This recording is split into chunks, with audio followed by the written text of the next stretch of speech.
Good evening दोस्तों, आप सभी के लिए। जैसा कि दोस्तों आप स्क्रीन पर देख रहे हैं, जहांगीर से संबंधित पार्ट 2 है दोस्तों। इसमें दोस्तों मैं टोटल 35 प्रश्न लेकर आया हूं और इस वीडियो के बाद दोस्तों आपके जहांगीर से संबंधित जितने प्रश्न थे दोस्तों समाप्त हो जाएंगे। तो चलिए दोस्तों शुरू करते हैं। और दोस्तों मैं आपको बता दूं, अगर आपको हमारी वीडियो पसंद आए दोस्तों तो चैनल को सब्सक्राइब और दोस्तों बेल आइकन जरूर दबाएं, और दोस्तों साथ में लाइक और चैनल को वीडियो को शेयर दोस्तों, और एक कमेंट अवश्य करें दोस्तों, क्योंकि उन्हीं कमेंटों में से हम किसी का भी जिसका कमेंट अच्छा होता है उसको उस कमेंट पर दोस्तों हम आपके लिए फ्री में साइंस के नोट्स प्रोवाइड कराते हैं, जो कि दोस्तों एनसीईआरटी बेस्ड नोट्स होते हैं। तो दोस्तों चैनल को सब्सक्राइब करें, कमेंट अवश्य करें और चैनल को लाइक अवश्य करें। तो चलिए दोस्तों शुरू करते हैं। पहला प्रश्न है आपके सामने, बीजापुर के शासक आदिल शाह को किस मुगल शासक ने फर्जंद यानी पुत्र की उपाधि से सम्मानित किया? अकबर, हुमायूं ने, जहांगीर ने या शाहजहां ने? चलिए दोस्तों बताइए जल्दी से, इसका आंसर क्या होगा? बताइए दोस्तों इसका आंसर क्या होगा? और दोस्तों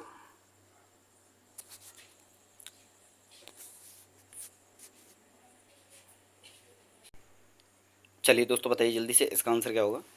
बीजापुर के शासक आदिल शाह को किस मुगल शासक ने फर्जंद यानी पुत्र की उपाधि से सम्मानित किया? अकबर ने, हुमायूं ने, जहांगीर ने या शाहजहां ने?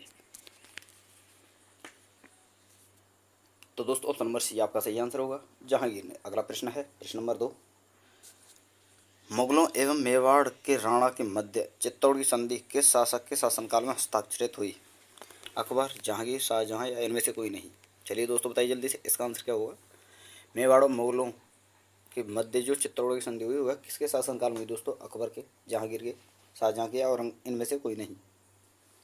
तो दोस्तों ऑप्शन नंबर बी आपका सही आंसर होगा, जहांगीर। अगला प्रश्न है प्रश्न नंबर 3, मराठों को उमरा वर्ग में सम्मिलित करने वाला प्रथम मुगल सम्राट कौन था? जहांगीर, अकबर, शाहजहां या औरंगजेब? चलिए दोस्तों बताइए जल्दी से, इसका आंसर क्या होगा? और दोस्तों अगर आपको हमारी वीडियो पसंद आए तो चैनल को चैनल को सब्सक्राइब और बेल आइकन जरूर दबाएं, और दोस्तों वीडियो को शेयर एंड कमेंट अवश्य करें। चलिए दोस्तों बताइए जल्दी से, इसका आंसर क्या होगा? मराठों को उमरा वर्ग में सम्मिलित करने वाला प्रथम मुगल सम्राट कौन था? जहांगीर, अकबर, शाहजहां या औरंगजेब? तो दोस्तों ऑप्शन नंबर ए आपका सही आंसर होगा, जहांगीर। अगला प्रश्न है प्रश्न नंबर 4, निम्नलिखित में से बीकानेर के किस शासक को जहांगीर ने पदस्थ किया था? राजा सूर सिंह को, राजा राय सिंह को, राजा दलपत सिंह को, राजा करण सिंह को? चलिए दोस्तों बताइए जल्दी से, इसका आंसर क्या होगा? बीकानेर के किस शासक को जहांगीर ने पदस्थ किया? राजा सूर सिंह को, राजा राय सिंह को, राजा दलपत सिंह को या राजा करण सिंह को? तो दोस्तों ऑप्शन नंबर सी आपका सही आंसर होगा, राजा दलपत सिंह को। अगला प्रश्न है प्रश्न नंबर 5, जहांगीर के काल में मुगल दरबार में आने वाला पहला अंग्रेज कौन था? Paul Canning, captain William Hawkins, William Edward या रॉल्फ फिंच? चलिए दोस्तों बताइए जल्दी से, इसका आंसर क्या होगा? आपको बताना दो दोस्तों, जहांगीर के काल में मुगल दरबार में आने वाला पहला अंग्रेज कौन था? Paul Canning, captain William Hawkins, William Edward या रॉल्फ फिंच? चलिए दोस्तों बताइए जल्दी से, इसका आंसर क्या होगा? चलिए दोस्तों बताइए जल्दी से, इसका आंसर क्या होगा? जहांगीर के काल में मुगल दरबार में आने वाला पहला अंग्रेज कौन था? Paul Canning, captain William Hawkins, William Edward या रॉल्फ फिंच? तो दोस्तों ऑप्शन नंबर बी आपका सही आंसर होगा, कैप्टन विलियम हॉकिंस। अगला प्रश्न है प्रश्न नंबर 6, किस मुगल शासक ने ईस्ट इंडिया कंपनी को भारत में व्यापार करने का फरमान दिया था? अकबर, हुमायूं, जहांगीर या शाहजहां? चलिए दोस्तों बताइए जल्दी से, इसका आंसर क्या होगा? आपको बताना है दोस्तों, किसने ईस्ट इंडिया कंपनी को भारत में व्यापार करने का आदेश जारी किया? तो दोस्तों अकबर ने, हुमायूं ने, जहांगीर ने या शाहजहां ने? चलिए दोस्तों बताइए जल्दी से, इसका आंसर क्या होगा? तो दोस्तों ऑप्शन नंबर सी आपका सही आंसर होगा, जहांगीर। अगला प्रश्न है प्रश्न नंबर 7, निम्नलिखित विदेशी यात्रियों में से किसने मनसबदारी बनाकर फिरंगी खां यानी इंग्लिश खां की उपाधि प्रदान की थी? विल्डन हॉल ने, विलियम कैप्टन हॉकिंस ने या दोस्तों फिंच ने या कैप्टन वेस्ट ने? चलिए दोस्तों बताइए जल्दी से, इसका आंसर क्या होगा? आपको बताना है दोस्तों, किस विदेशी यात्री ने मनसबदारी बनाकर फिरंगी खां यानी इंग्लिश खां की उपाधि प्रदान की गई थी? तो आपको उस यात्री का नाम बताना है दोस्तों। मिंडल हॉल को, कैप्टन विलियम हॉकिंस को, फिंच को या कैप्टन वेस्ट को? तो दोस्तों ऑप्शन नंबर बी आपका सही आंसर है, कैप्टन विलियम हॉकिंस। अगला प्रश्न है प्रश्न नंबर 8, जहांगीर द्वारा किस कंपनी को सूरत में कारखाना लगाने को अधिकृत किया गया था? यूनाइटेड ईस्ट इंडिया कंपनी, फ्रांसीसी ईस्ट इंडिया कंपनी, पुर्तगाली ईस्ट इंडिया कंपनी या दोस्तों इंग्लिश ईस्ट इंडिया कंपनी? चलिए दोस्तों बताइए जल्दी से, इसका आंसर क्या होगा? जहांगीर द्वारा किस कंपनी को सूरत में कारखाना लगाने को अधिकृत किया गया था? यूनाइटेड ईस्ट इंडिया कंपनी को, फ्रांसीसी ईस्ट इंडिया कंपनी को, पुर्तगाली ईस्ट इंडिया कंपनी को, या दोस्तों इंग्लिश ईस्ट इंडिया कंपनी को। तो दोस्तों ऑप्शन नंबर बी आपका सही आंसर होगा, फ्रांसीसी ईस्ट इंडिया कंपनी को। अगला प्रश्न है प्रश्न नंबर 9। इंग्लैंड के तत्कालीन राजा जेम्स प्रथम द्वारा जहांगीर के शाही दरबार राजदूत के रूप में निम्नलिखित में से किसको भेजा गया था? जॉन हॉकिंस को, विलियम टॉड को, सर टॉमस रो को, या सर वाल्टर रेले को। चलिए दोस्तों बताइए जल्दी से इसका आंसर क्या होगा। आपको बताना है दोस्तों, इंग्लैंड के तत्कालीन राजा जेम्स प्रथम द्वारा जहांगीर के दरबार में राजदूत के रूप में निम्नलिखित में किसको भेजा गया? जॉन हॉकिंस को, विलियम टॉड को, सर टॉमस रो को, या दोस्तों सर वाल्टर रेले को। तो दोस्तों ऑप्शन नंबर सी आपका सही आंसर होगा, सर टॉमस रो को। अगला प्रश्न है प्रश्न नंबर 10। इंग्लैंड के जेम्स प्रथम ने राजदूत सर टॉमस रो को किस वर्ष भारत भेजा था? यानी आपको बताना है दोस्तों, इंग्लैंड का जो जेम्स प्रथम का राजदूत था जो तो सर टॉमस रो, वह किस समय भारत आया? 1615 को, 1616 को, 1516 को, या दोस्तों 1614 ईस्वी को। चलिए दोस्तों बताइए जल्दी से इसका आंसर क्या होगा। चलिए दोस्तों जल्दी से बताइए।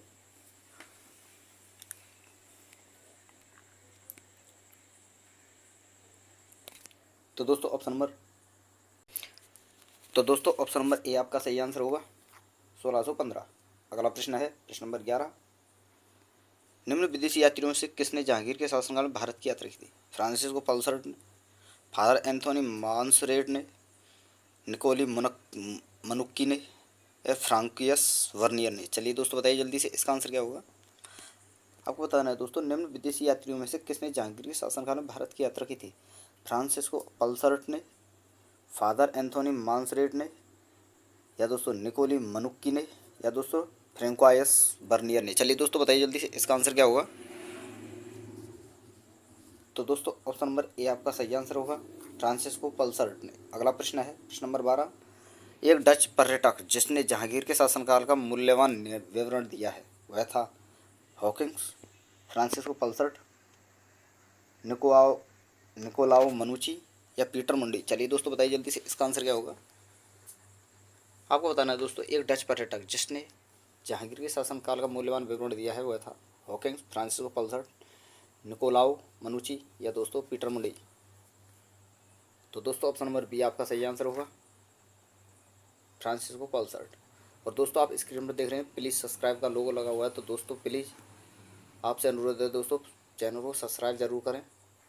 जो भी भाई हमारी वीडियो देख रहे हैं चैनल को सब्सक्राइब करके और दोस्तों बेल आइकन ऑल वाला बेल आइकन जरूर दबाएं, ताकि दोस्तों हमारे आने वाली हर वीडियो का नोटिफिकेशन सबसे पहले आपके पास पहुंच सके। तो चलिए दोस्तों अगला प्रश्न है प्रश्न नंबर 13। पहाड़ी school, Rajput school, Mughal school और कांगड़ा स्कूल निम्नलिखित में से किस कला की विभिन्न शैलियों को प्रदर्शित करते हैं? चित्रकला, शिल्पकला, नृत्य, या संगीत कला। चलिए दोस्तों बताइए जल्दी से इसका आंसर क्या होगा। पहाड़ी school, Rajput school, Mughal school और कांगड़ा स्कूल निम्नलिखित में से किस कला की विभिन्न शैलियों को प्रदर्शित करते हैं? चित्रकला, शिल्पकला, नृत्य, या दोस्तों संगीत। तो दोस्तों ऑप्शन नंबर ए आपका सही आंसर होगा, चित्रकला। अगला प्रश्न है दोस्तों प्रश्न नंबर 14। जहांगीर ने मुख्यतः निम्नलिखित में से किस कला को संरक्षण प्रदान किया? और दोस्तों मैं आपको बताऊं, जहांगीर के काल को चित्रकला का स्वर्ण युग भी कहा जाता है। ये चीज़ आपको ध्यान रखनी है। आपसे पूछा जा सकता है कि किसके शासनकाल को चित्रकला का स्वर्ण युग कहा जाता है, तो दोस्तों जहांगीर के शासनकाल को चित्रकला का स्वर्ण युग कहा जाता है। तो दोस्तों आपको यहाँ पर बताना है जहांगीर ने मुख्यतः किस कला को संरक्षण प्रदान किया? स्थापत्य कला को, चित्रकला को, मूर्तिकला को, या संगीत कला को। तो दोस्तों ऑप्शन नंबर बी आपका सही आंसर होगा, चित्रकला। अगला प्रश्न है प्रश्न नंबर 15। मुगल चित्रकला में अग्र संक्षेपण का सिद्धांत अपनाया हुआ दिखाई देता है, जिसके निकट और दूर के व्यक्ति तथा पदार्थ एक ही परिप्रेक्ष्य में आ जाते हैं। ऐसा किसके प्रभाव के कारण हुआ? डच, ब्रिटिश, पुर्तगाली, या डेनमार्की। चलिए दोस्तों बताइए जल्दी से इसका आंसर क्या होगा। आपको बताना है दोस्तों, मुगल चित्रकला में अग्र संक्षेपण का सिद्धांत अपनाया हुआ दिखाई देता है, जिससे निकट और दूर के व्यक्ति तथा पदार्थ एक ही परिप्रेक्ष्य में आ जाते हैं। ऐसा किसके कारण हुआ? डचों के कारण दोस्तों, ब्रिटिशों के कारण, पुर्तगालियों के कारण, या दोस्तों डेनमार्कियों के कारण। तो दोस्तों ऑप्शन नंबर सी आपका सही आंसर होगा, पुर्तगाली। अगला प्रश्न है प्रश्न नंबर 16। जहांगीर के दरबार में पशु पक्षियों का सबसे बड़ा चित्रकार था? सैयद अली तरवीजी, ख्वाजा अब्दुल समद, बसावन या दोस्तों मंसूर। चलिए दोस्तों बताइए जल्दी से, इसका आंसर क्या होगा? आपको बताना है दोस्तों, जहांगीर के दरबार में पशु पक्षियों का सबसे बड़ा चित्रकार कौन था? सैयद अली तरवीजी, ख्वाजा अब्दुल समद, बसावन या मंसूर। तो दोस्तों ऑप्शन नंबर डी आपका सही आंसर होगा, मंसूर। और दोस्तों आपको ध्यान रखना है, पशु पक्षियों का सबसे बड़ा चित्रकार था। अगला प्रश्न है प्रश्न नंबर 17। जहांगीर कालीन निम्नलिखित में से किस एक चित्रकार को नादिर उल समर की उपाधि प्रदान की थी? बिशनदास को, दौलत को, मनोहर को या मंसूर को। चलिए दोस्तों बताइए जल्दी से, इसका आंसर क्या होगा? आपको बताना है दोस्तों, जहांगीर कालीन निम्नलिखित में से किस एक चित्रकार को नादिर उल असर की उपाधि प्रदान की गई थी? बिशनदास को, दौलत को, मनोहर को या मंसूर को। चलिए दोस्तों बताइए जल्दी से, इसका आंसर क्या होगा? तो दोस्तों ऑप्शन नंबर डी आपका सही आंसर होगा, मंसूर। अगला प्रश्न है प्रश्न नंबर 18। जिस चित्रकार ने तुझे जहांगीर के मुख्य पृष्ठ के लिए चित्र बनाया था उसका नाम क्या था? फारूक हुए, उस्ताद मंसूर, अबुल हसन या राजा सॉरी दोस्तों या आका रिजा। चलिए दोस्तों बताइए जल्दी से, इसका आंसर क्या होगा? जिस चित्रकार ने तुझे जहांगीर के मुख्य पृष्ठ के लिए चित्र बनाया था उसका नाम क्या था? फारूक हुए, उस्ताद मंसूर, अबुल हसन या आका रिजा। चलिए दोस्तों बताइए जल्दी से, इसका आंसर क्या होगा? तो दोस्तों ऑप्शन नंबर सी आपका सही आंसर होगा, अबुल हसन। अगला प्रश्न है प्रश्न नंबर 19। निम्नलिखित चित्रकार जहांगीर नामा के मुख्य पृष्ठ को चित्र करने के लिए जाना जाता है? अबुल हसन, आका रिजा, बिशनदास या फर्रुख। तो दोस्तों इसका भी आंसर ऑप्शन नंबर ए होगा, अबुल हसन। अगला प्रश्न है प्रश्न नंबर 20। निम्नलिखित चित्रकारों में से जहांगीर ने किसे नादिर उल जमा की पदवी प्रदान की थी? अबुल हसन को, अब्दुल समद को, बिशनदास को या दोस्तों उस्ताद मंसूर को। चलिए दोस्तों बताइए जल्दी से, इसका आंसर क्या होगा? आपको बताना है दोस्तों, जहांगीर ने किसे नादिर उल जमा की पदवी प्रदान की थी? अबुल हसन को, अब्दुल समद को या बिशनदास को या दोस्तों उस्ताद मंसूर को। चलिए दोस्तों बताइए जल्दी से, इसका आंसर क्या होगा? चलिए दोस्तों बताइए जल्दी से, इसका आंसर क्या होगा? तो दोस्तों ऑप्शन नंबर ए आपका सही आंसर होगा, अबुल हसन। अगला प्रश्न है प्रश्न नंबर 21। वह कौन हिंदू चित्रकार था जो जहांगीर द्वारा ईरान के शाह अब्बास प्रथम का छायाचित्र बनाने के लिए भेजा गया था? बिशनदास, बसावन, दशरथ, मनोहर। चलिए दोस्तों बताइए जल्दी से, इसका आंसर क्या होगा? आपको बताना है दोस्तों, वह कौन सा हिंदू चित्रकार था जो जहांगीर द्वारा ईरान के शाह अब्बास प्रथम का छायाचित्र बनाने के लिए भेजा गया था? बिशनदास, बसावन, दशरथ या दोस्तों मनोहर। तो दोस्तों ऑप्शन नंबर ए आपका सही आंसर होगा। और दोस्तों मैं आपको बता दूं, यह है जिसके और दोस्तों मैं आपको बता दूं, आप देख रहे हैं स्क्रीन में, यह है दोस्तों इसी इसी बिशनदास को दोस्तों दूध खान आलम के साथ पर्सिया भी भेजा गया था। तो आपको याद रखना है, आपसे पूछा जा सकता है दोस्तों, जहांगीर के शासनकाल में किसे दूध खान आलम के साथ पर्सिया भेजा गया था? तो दोस्तों आपको ऑप्शन आंसर देना है दोस्तों, बिशनदास। तो ये चीज़ आपको ध्यान रखनी है दोस्तों। अगला प्रश्न है प्रश्न नंबर 22। चित्रकारी की कोटा शैली का महान आश्रयदाता कौन था? गोवर्धन सिंह, बलवंत सिंह, सावंत सिंह या उमेश सिंह। चलिए दोस्तों बताइए जल्दी से, इसका आंसर क्या होगा? चित्रकारी की कोटा शैली का महान आश्रयदाता कौन था? गोवर्धन सिंह, बलवंत सिंह, सावंत सिंह या उमेश सिंह। तो दोस्तों ऑप्शन नंबर डी आपका सही आंसर होगा, उमेश सिंह। अगला प्रश्न है प्रश्न नंबर 23। मुगल काल के किस चित्रकार को पूर्व का राफेल कहा जाता है दोस्तों? बसावन, जहांगीर, ख्वाजा अब्दुल समद या दोस्तों बेहजाद। चलिए दोस्तों बताइए जल्दी से, इसका आंसर क्या होगा? आपको बताना है दोस्तों, किस चित्रकार को पूर्व का राफेल कहा जाता है? बसावन, जहांगीर, ख्वाजा अब्दुल समद या बेहजाद। चलिए दोस्तों बताइए जल्दी से, इसका आंसर क्या होगा? तो दोस्तों ऑप्शन नंबर डी आपका सही आंसर होगा, बेहजाद। अगला प्रश्न है प्रश्न नंबर 24। पहाड़ी चित्रकला का उत्कर्ष कहाँ हुआ? कांगड़ा में, बसोली में, जम्मू में या इन सभी तीनों स्थानों में। चलिए दोस्तों बताइए जल्दी से, इसका आंसर क्या होगा? पहाड़ी चित्रकला का उत्कर्ष कहाँ हुआ? कांगड़ा में, बसोली में, जम्मू में या सभी स्थानों पर। तो दोस्तों ऑप्शन नंबर डी आपका सही आंसर होगा, इन सभी तीनों स्थानों में। अगला प्रश्न है प्रश्न नंबर 25। इमामतुद्दौला का मकबरा आगरा में किसने बनवाया? अकबर ने, जहांगीर ने, नूरजहां ने या दोस्तों शाहजहां ने। चलिए दोस्तों बताइए जल्दी से, इसका आंसर क्या होगा? आपको बताना है दोस्तों, इमामतुद्दौला का जो मकबरा था वह, और दोस्तों यह एकमात्र संगमरमर का मुगल काल का प्रथम संगमरमर का मकबरा था। तो जी ये चीज़ आपको ध्यान रखनी है दोस्तों। और यह मकबरा दोस्तों ऑप्शन नंबर सी आपका सही आंसर होगा, जो कि नूरजहाँ ने बनवाया। अगला प्रश्न है प्रश्न नंबर 26, सॉरी दोस्तों प्रश्न नंबर 25 में एक चीज़ और आपको ध्यान रखनी है, मुगल काल के मकबरे में प्रथम बार पिट्रा ड्यूरा का प्रयोग मिलता है। तो दोस्तों ये चीज़ आपको ध्यान रखनी है, जो ये दोस्तों इमादुद्दौला का मकबरा जो है दोस्तों, इस मकबरे में दोस्तों पहली बार पिट्रा ड्यूरा का प्रयोग किया गया था। और दोस्तों यह सफ़ेद मरमर का पहला मध्यकाल का पहला मकबरा है, जो कि दोस्तों सफ़ेद संगमरमर से बनाया गया था। तो ये दोनों चीज़ें आपको ध्यान रखनी है, सफ़ेद मंगमरमर से बना पहला मकबरा, यह दोस्तों इमादुद्दौला का मकबरा है। और आपसे पूछा जा सकता है किस मकबरे में दोस्तों पहली बार पिट्रा ड्यूरा का प्रयोग किया गया था। तो दोस्तों आपको बताना है इमादुद्दौला का मकबरा। तो दोनों का आंसर ही दोस्तों यहाँ पर इमादुद्दौला का मकबरा होगा। और दोस्तों इसका निर्माण भी आगरा में नूरजहाँ ने करवाया। अगला प्रश्न है प्रश्न नंबर 26, सिकंदरा स्थित अकबर के मकबरे का निर्माण किसके द्वारा करवाया गया? जहांदार, शाहजहाँ, जहांगीर या शहरयार ने? चलिए दोस्तों बताइए जल्दी से, इसका आंसर क्या होगा? सिकंदरा में स्थित अकबर के मकबरे का निर्माण किसने करवाया? जहांदार ने, शाहजहाँ ने, जहांगीर ने या शहरयार ने? तो दोस्तों ऑप्शन नंबर सी आपका सही आंसर होगा, जहांगीर ने। अगला प्रश्न है प्रश्न नंबर 27, कश्मीर का शालीमार बाग किस मुगल सम्राट ने लगवाया?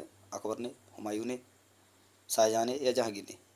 चलिए दोस्तों बताइए जल्दी से, इसका आंसर क्या होगा? कश्मीर का शालीमार बाग किस मुगल सम्राट ने लगवाया? अकबर, हुमायूं, शाहजहाँ या जहांगीर?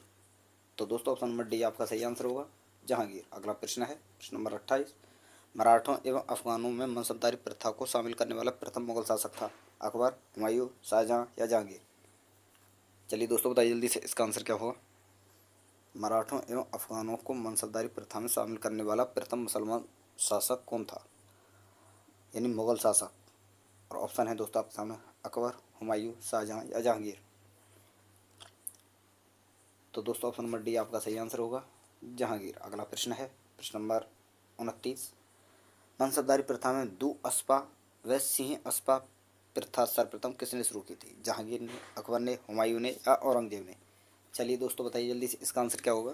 मनसबदारी प्रथा में दो अस्पा और सिंह अस्पा प्रथा जो थी वह किसने शुरू की? जहांगीर ने, अकबर ने, हुमायूं ने या औरंगजेब ने? तो दोस्तों ऑप्शन नंबर ए आपका सही आंसर होगा, जहांगीर। अगला प्रश्न है प्रश्न नंबर 30, मैं अपना राज्य अपनी प्रेमिका के हाथ एक कप शराब तथा एक थाली शोरबा के लिए बेच दिया है। निम्नलिखित मुगल शासकों में से किसने यह कहा था? जहांगीर ने, शाहजहाँ ने, बाबर ने या हुमायूं ने? चलिए दोस्तों बताइए जल्दी से, इसका आंसर क्या होगा? मैंने अपना राज्य अपनी प्रेमिका के हाथ एक कप शराब तथा एक थाली शोरबा के लिए बेच दिया है, यह किसने कहा? वह कौन सा मुगल शासक था जिसने यह कथन कहा था? जहांगीर, शाहजहाँ, बाबर या हुमायूं? तो दोस्तों ऑप्शन नंबर ए आपका सही आंसर होगा, जहांगीर। अगला प्रश्न है प्रश्न नंबर 31, जो चित्रकला के शत्रु हैं मैं उनका शत्रु हूँ, किस मुगल शासक ने कहा था ये? औरंगजेब ने, खुसरो ने, जहांगीर ने या शाहजहाँ ने? चलिए दोस्तों बताइए जल्दी से, इसका आंसर क्या होगा? जो चित्रकला का शत्रु है मैं उसका शत्रु हूँ, यह किसने कहा? औरंगजेब ने, खुसरो ने, जहांगीर या शाहजहाँ? तो दोस्तों ऑप्शन नंबर सी आपका सही आंसर होगा, जहांगीर। अगला प्रश्न है प्रश्न नंबर 32, झेलम के तट पर 1626 ईस्वी में किसने जहांगीर एवं नूरजहाँ को बंदी बनाया था? मलिक अंबर ने, महावत खान ने, वीर सिंह बुंदेला ने या आदिल शाह ने? चलिए दोस्तों बताइए जल्दी से, इसका आंसर क्या होगा?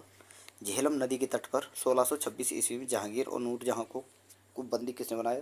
मलिक अंबर ने, महावत खान ने, वीर सिंह बुंदेला ने या आदिल शाह ने? तो दोस्तों ऑप्शन नंबर बी आपका सही आंसर होगा, महावत खान ने। अगला प्रश्न है प्रश्न नंबर 33, निम्नलिखित में से किसका मकबरा भारत से बाहर स्थित है?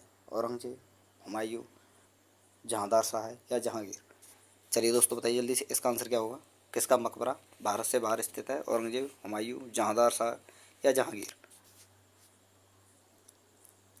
तो दोस्तों ऑप्शन नंबर डी आपका सही आंसर होगा, जहांगीर। अगला प्रश्न है प्रश्न नंबर 34, किस मुगल बादशाह का मकबरा रावी नदी के तट पर निर्मित है? हुमायूं, बाबर, जहांगीर या शाहजहाँ?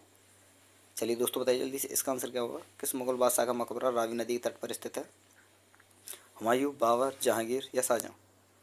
तो दोस्तों ऑप्शन नंबर सी आपका सही आंसर होगा, जहांगीर। अगला प्रश्न और अंतिम प्रश्न है दोस्तों इस वीडियो का, सम्राट जहांगीर को दफनाया गया था आगरा, दिल्ली, लाहौर या श्रीनगर। चलिए दोस्तों बताइए जल्दी से इसका आंसर क्या होगा। जहांगीर को कहाँ दफनाया गया, आगरा, दिल्ली, लाहौर या श्रीनगर। तो दोस्तों ऑप्शन नंबर सी आपका सही आंसर होगा, लाहौर। तो दोस्तों आपके यहाँ पर ये 35 प्रश्न जो कि दोस्तों आपके समाप्त होते हैं, जो कि बहुत ही महत्वपूर्ण प्रश्न थे। तो दोस्तों इस वीडियो के बाद हमारे जितने भी जहांगीर से संबंधित प्रश्न थे वो समाप्त हो जाएंगे। और दोस्तों एक महत्वपूर्ण सूचना मैं आपके लिए बता देता हूँ कि दोस्तों जैसा कि मैंने पिछली वीडियो में कहा था लेकिन मैं वहाँ बता नहीं पाया, तो दोस्तों मैं आपको बता रहा हूँ कि दोस्तों आपके लिए एसएससी जीडी कांस्टेबल की दोस्तों 84,000 प्लस वैकेंसी आने वाली हैं। कितनी दोस्तों, 84,000 प्लस वैकेंसी आने वाली हैं।